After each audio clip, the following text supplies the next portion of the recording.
আপনারা জানতে চেয়েছেন কিভাবে ওয়াটার জেট কাটার এতটা শক্তিশালী যে এটি প্রায় যে কোনো বস্তু কেটে ফেলতে সক্ষম। একটি ভিডিওতে দেখা যাচ্ছে একটি মজবুত তালা এই প্রযুক্তির মাধ্যমে মুহূর্তের মধ্যে দুটুকরো হয়ে যাচ্ছে, দেখে যেন বিশ্বাসই হয় না।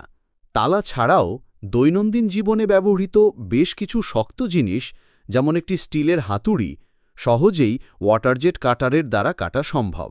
এমনকি এই হাতুড়ির মতো ঘন ও শক্ত বস্তু কাটার সময়ও এটি যেন খুব সহজেই পনিরের মতো মসৃণভাবে দ্বিখণ্ডিত হয়।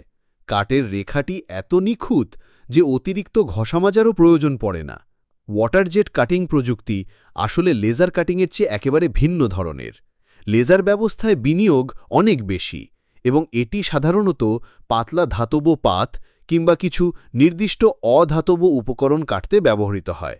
এর গতি বেশি এবং নির্ভুলতা খুবই ভালো হলেও লেজার কাটার সময় বস্তুটির ওপর তাপ জমা হয়, যার ফলে দাগ পড়ে বা বিকৃতি ঘটে। বিশেষত অ্যালুমিনিয়াম ও তামার মতো রঙিন ধাতু লেজার দিয়ে সহজে কাটা